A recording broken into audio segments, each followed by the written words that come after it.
Michigan's Children proudly presents Speaking for Kids, the podcast where we explore crucial conversations impacting the lives of all Michigan children, youth, and families, especially the most vulnerable.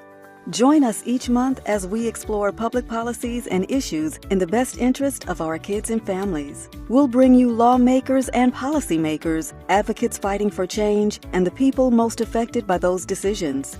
With our host, Matt Gillard, President and CEO of Michigan's Children, we'll invite you to become engaged too and show you how to take action on what matters most to you. Episodes are recorded live and shared virtually on YouTube and the audio hosting sites Apple Podcasts, Google Podcasts, and Spotify. Hi, my name is Dr. Heather Baumsta, and I'm the Vice President of Policy and Programs here at Michigan's Children. And welcome to our podcast, Speaking for Kids. Today we have Ov'Var'Shia Gray Woods with us, and I'm going to let her tell you a little bit about herself and how she got to be who she is today. Okay. Hello, everyone who may be joining the conversation. My name is Ov'Var'Shia Gray Woods. I am from Detroit, Michigan. I do have lived experience in the Michigan child welfare system. I just recently graduated with my master's degree in social work from Wayne State University, where I also hold a bachelor's degree, and I also hold an associate's degree from Wayne County Community College. In addition to that, I am a college preparatory coach for the Park West Foundation, which is a foster youth-based organization in Michigan that supports youth by helping them access resources in the community. I started off as a mentee with the Park West Foundation and graduated to a college prep coach. So it's a full circle moment for that.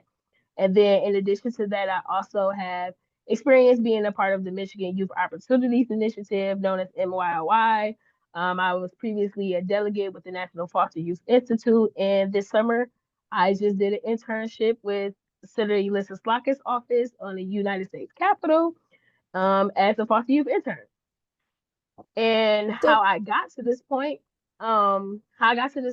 is, like I said, I do have lived experience in Michigan child welfare system. And when I was younger, I always said that I wanted to help people in general. And when I got to college, I was like, I don't know what I'm doing, but I do know I want to help people. And I know that I want to be of service to my community. So got into the field of social work, and that's where it all this kind of started from. And that's how I ended up being in this area. Okay. So tell us a little bit about your internship with Senator Slotkin's office. That was through the Congressional Coalition on Adoption Institute. So how did you learn about that opportunity, and what made you decide to pursue that? So this summer I did intern with Senator Elissa Slotkin's office. For those who may not know anything about Senator Elissa Slotkin and her background, she is a Democrat and she represents Michigan. And she previously served as a representative of the 7th District of Michigan. And working for her office was really amazing. I got introduced to the opportunity actually by the director of Park West Foundation. Her name is Saba Gabrai. She sent me the information. This will be actually the 3rd year in a row she sent me the information. But prior to this year, I was actually scared to take on the opportunity because I am a mother as well. My daughter will actually be 10 in 2 weeks. So I've never spent 7 weeks away from my daughter. So that was like the main thing that I was scared of. Like, oh my God, like I don't know what I'm going to do about that. And my support system is like kind of wonky. But the past fall, I was a part of All In Empowering Futures, which is another foster youth organization that connects youth across the U.S. to build community with each other. I went to a retreat in October, and I didn't know that I was talking to former alumni until they asked me, like, have you ever heard of the Congressional Coalition on Adoption? I was like, no. And then they were like, well, it sounds like you will be the perfect person for that. And if you do the application tonight, we will literally write recommendation letters for you. Like, we believe in you that much, and we believe that you can get your foot in the door. So I did the application that night. One of the former alumni, his name is Joshua Oswald. He wrote a recommendation letter for me, and then the rest is history. That's literally how I got into the Congressional Coalition on Adoption. So, but my experience working on the Hill, it was very amazing. She has amazing legislative aides. I want to give a special shout out to Savannah Ware and Ava Kelsey in case they watch this in the future, because they really helped me throughout my entire experience with anything that I needed. Her office was, it felt like family. And for somebody that's new into the world of politics on a professional level, who never saw this being a part of my future at all. Her office ensured that we all walked away with some knowledge of how the legislative process goes, on top of knowing like how to connect with constituents and what it's like to be a constituent of Michigan and receiving services from the senator side. So any questions that I had, I was never afraid to ask. It was a very low ego and high performance type of workspace, and I appreciated that a lot. And we all supported each other. And I got to witness firsthand how the senator pours into her constituents and how she really cares about constituents of Michigan, and that really made me happy. And then prior to leaving the Hill, I did express that the Hill wasn't for me. So I would say the Hill wasn't something that I would do personally. Working on a Hill in DC specifically, I would not do that work in DC, but I would love to do policy work on the state side. I feel like it's more intimate on the state side. I'm such a Detroit and Michigan girly at heart, so this is home for me, and I was very homesick there.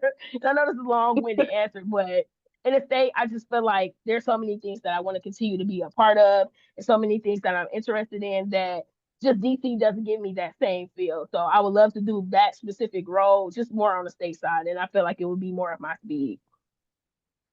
Okay. What were your biggest learning moments? And I understand that you gave a congressional briefing around some work you did around reforming workforce development for youth transitioning out of foster care. Yes. Tell us a little bit about that. So, as someone who I took research courses in social work in college, but I don't feel like I had enough feedback on my research papers prior to exiting college.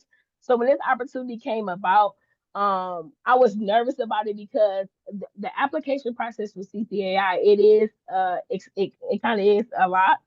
Because you have to do research on your top. You have to, first of all, you have to come up with a topic that you're interested in. Before you even get to that point, though, you have to give background about yourself, some things that you're passionate about and why, and how is that going to be relevant to CCAI's mission. So that's step one. Step two is getting interviewed by multiple CCAI staff at different times. So it's two different interviews. And then after that, you create a policy proposal. And once you get accepted, you based off the policy proposal, they accept you based off of that, in addition to the first two steps.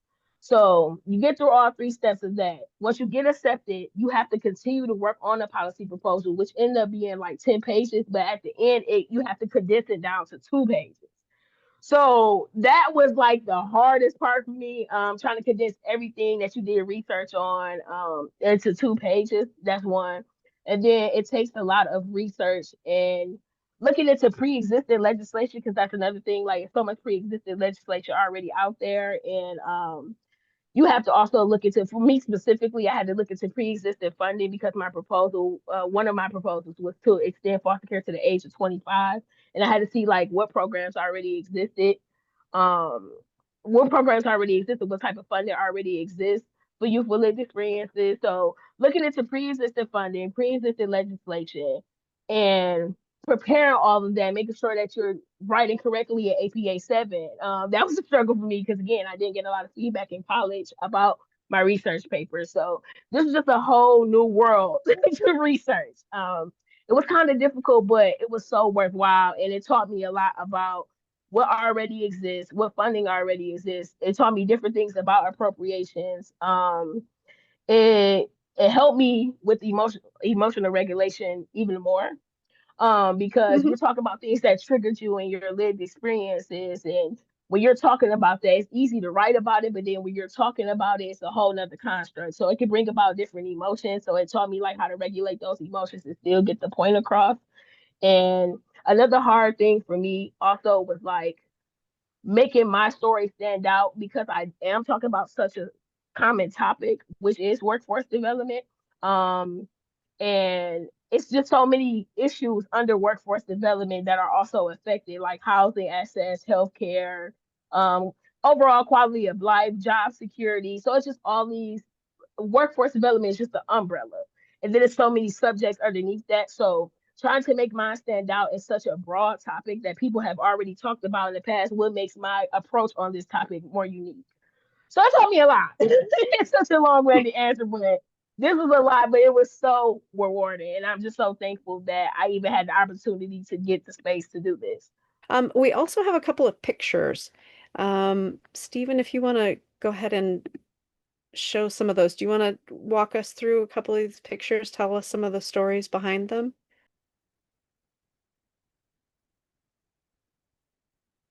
Yeah, so this picture this picture is one of the very first pictures that we took as a cohort outside of the Capitol.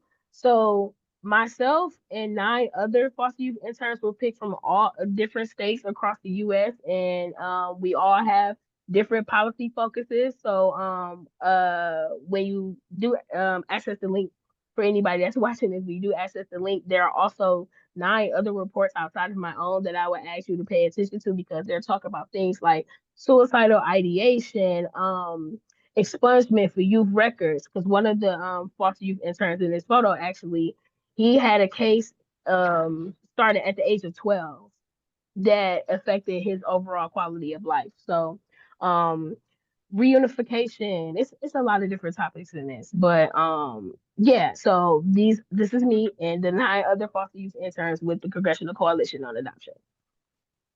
Okay. And what was it like being, in a cohort with all of these other youth from around the country who had been in the foster youth system? So Did you it was develop some interesting. friendships? Yeah. For sure. So it was interesting. So actually, in the middle, Stephanie Popper, shout out to my girl. She's also a master of social work. She's a licensed master of social work. She was actually my regional coordinator for the National Foster Youth Institute when I was a delegate there. So that was like a full circle moment, because it's like, oh my God, like child welfare is so connected. And you find that out when you go to different states and start to be involved in different things. There's so many people that are connected to each other. So that was one interesting thing. Like we all know each other without knowing each other in a way. And that was just like funny having conversations with them and realizing how many people we are connected to.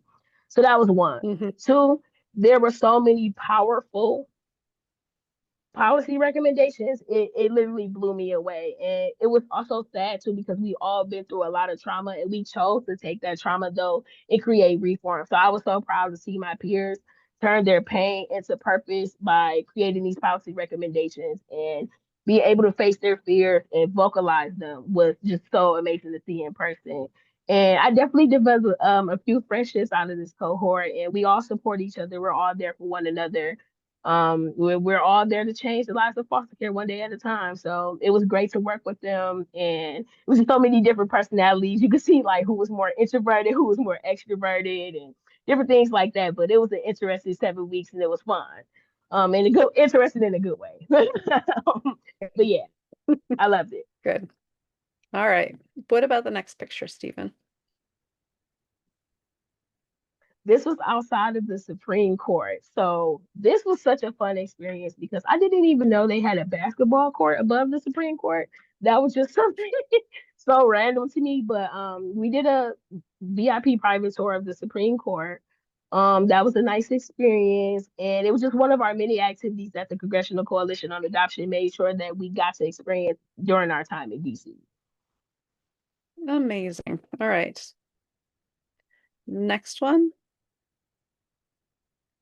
So the first picture is just another picture of the first pictures that we took in front of the U.S. Capitol.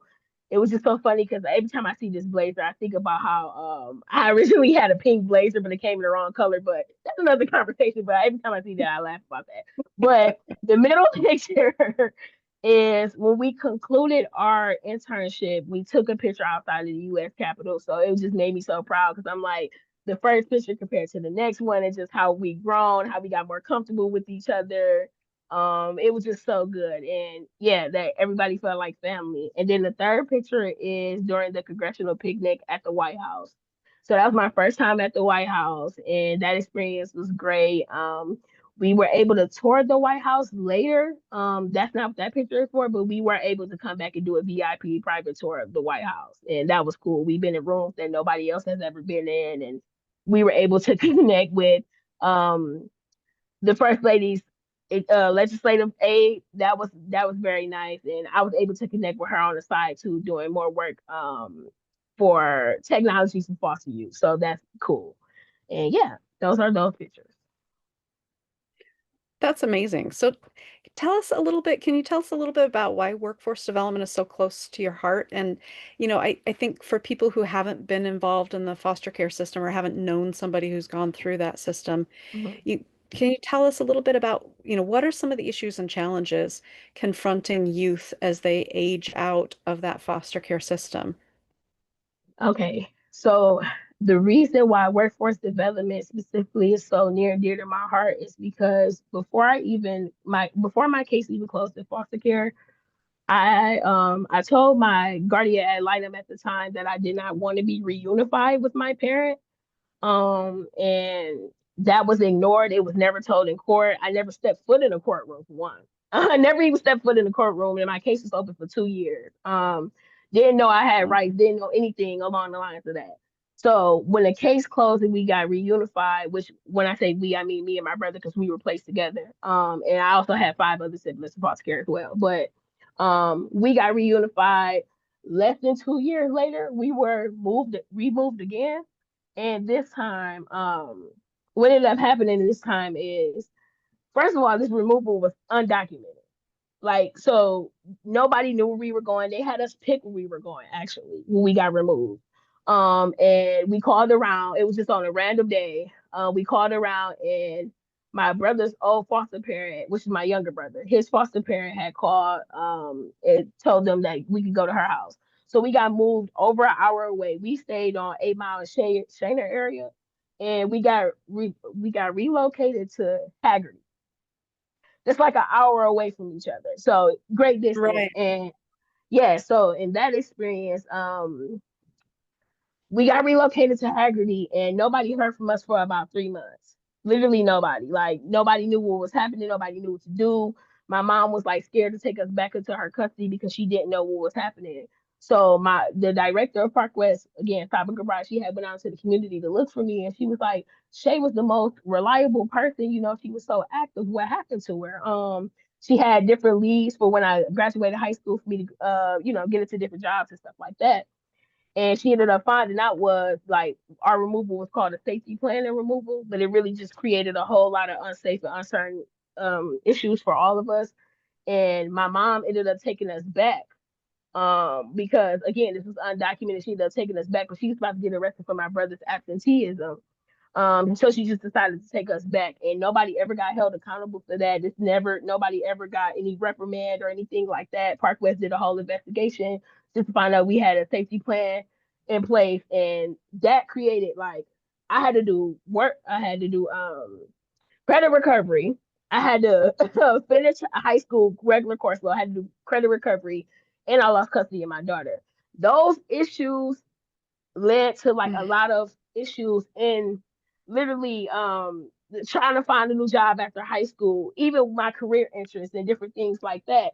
And my education was jeopardized. Like education is very much a key to workforce development because without education, a lot of jobs they're not gonna hire you without a diploma. Most jobs, especially if you want an actual career. So workforce Hmm. development is near and dear to my heart because that experience created so many issues for me down the line that people don't realize start with little decisions like that create bigger issues down the line.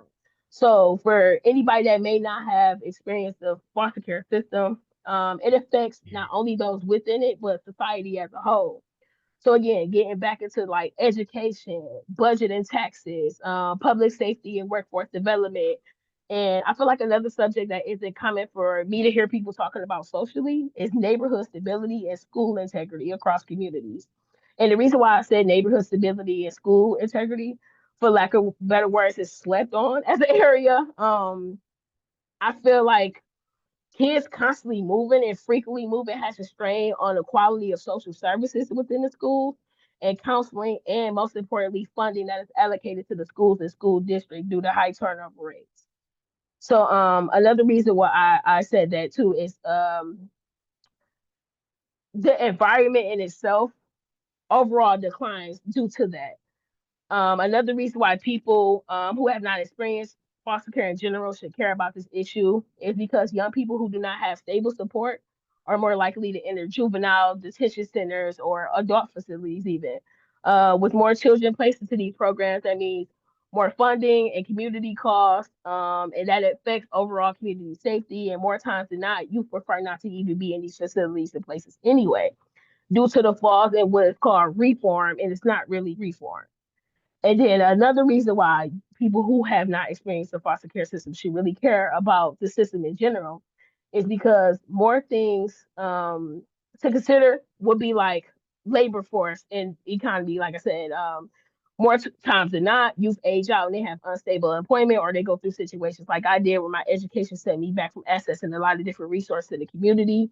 A lot of youth have a high reliance on government assistance, like I did the first half of my adulthood. And then this raises demand for social programs and lowers overall, excuse me, lowers overall productivity in society. Youth in care also age out and they are more likely to experience human trafficking and child exploitation in comparison to the general population, which is a community-wide issue.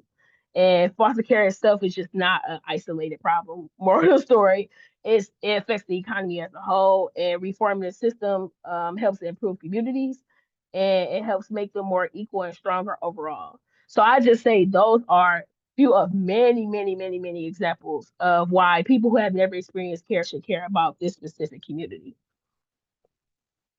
Absolutely. I mean, these kids are youth that transition out, have a much higher rate of homelessness, Mhm. and we're all a web. And so, when we have this part of the web that's not healthy, it does impact communities and schools. And yeah, absolutely.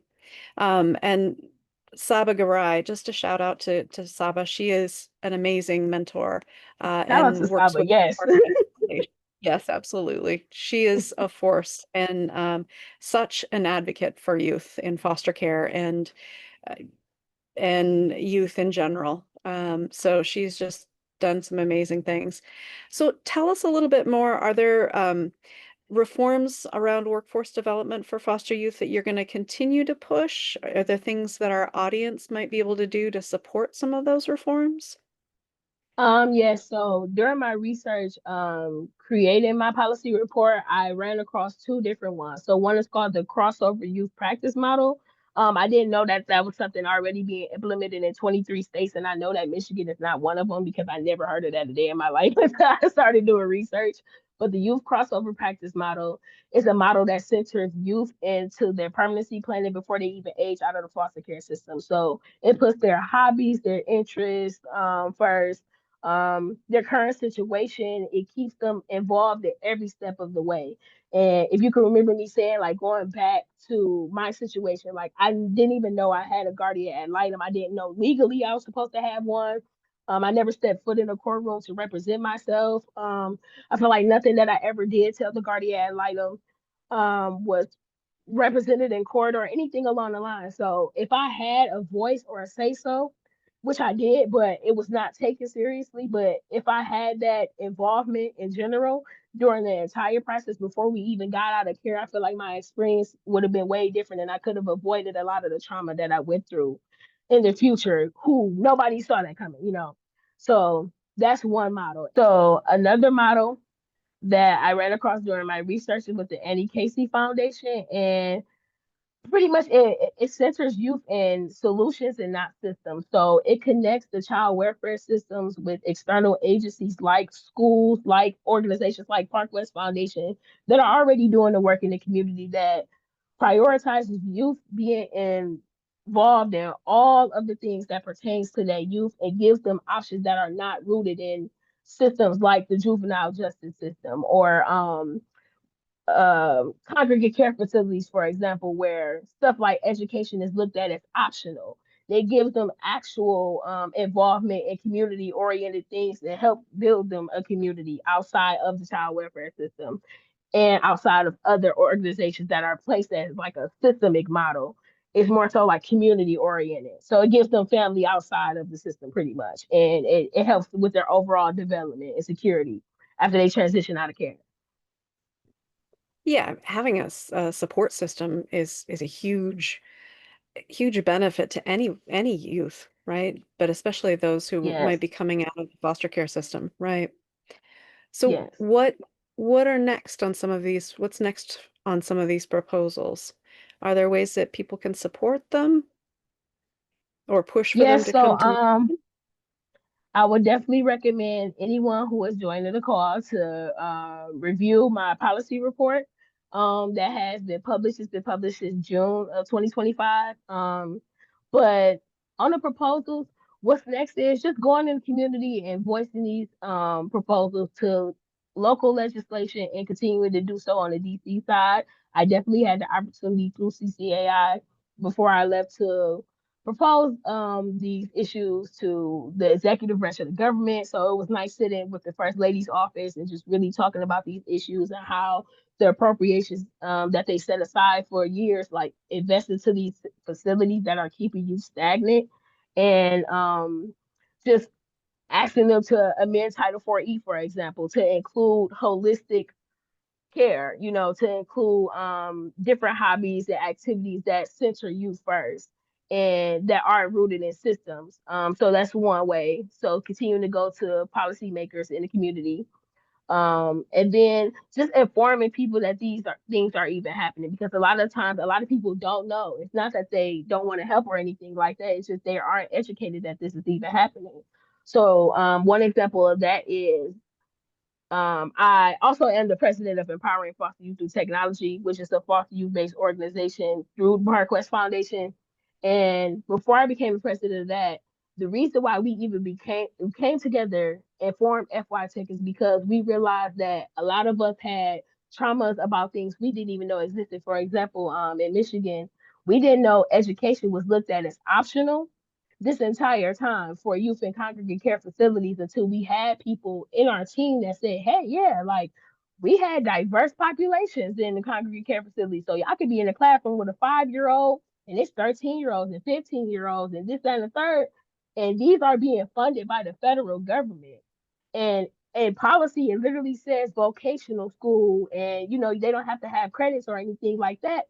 And it took one of our members being 18 years old, trying to transition to a public school outside of the congregate care facility, to find out he never had credits to begin with. He was given this false guise of education, and that was not right. So things like this, like I said, going out to the public and educating them on things that are happening that they don't know about, so that we can continue to have advocates voice these experiences and change and reform the system in general. It's so many things that we have to do as a collective, but we can start there, like I said, bringing these things to the attention of policymakers and educating the community. Absolutely. And there's a lot of work to do here in Michigan in terms of our foster care system, and just making sure Absolutely. that it is strengthened and fixed in a lot of ways, and really is more youth focused and focused on helping youth come out of the foster care system with as many resources and as many opportunities as possible. So there's a tremendous amount of work to do there. Michigan's Children works on those issues and with a lot of partners like Park West, like Fostering Success Michigan. And Yes. we're going to continue with that work, and very excited about some of your work too. We'll take a look. All right. So Shay, are any closing thoughts on, ways that people can get involved? What's next for you? Anything like that you want to share? Another way I would say for people to get involved is to definitely encourage the government to invest into organizations that are already doing the work on behalf of foster youth, because there are so many that exist. But they're the nonprofit, or if they are for profit, they get their funding from the community versus the government investing into programs like this that actually have helped with reform in a positive way. The government tends to invest into organizations or facilities that are not doing it in a more so positive way, or they have no way to track the data of the outcomes for foster youth. So just encouraging people to really do their research and advocate to their representatives and Senate about this issue and making sure that, that we get more advocacy surrounding investing more funding into the community of care that already exists through these organizations that have helped youth. And what's next for me? I'm still trying to figure that out. I'm not like I'm still trying to figure that out. But what I do know is I want to continue to advocate for youth and child welfare, and that I want to continue being of service to the community. And just working in public service this summer really exposed me to that on a different level. And I'm so excited to see what the future holds for me. That's fantastic. We are as well. And we're so glad that you were able to join us today. So thank you very much. And thank you, our audience, for joining us today on our Speaking for Kids, Michigan's Children's Speaking for Kids podcast. And we look forward to bringing you more stories about amazing folks in our communities here in Michigan who are doing work like Shay. Thank you again.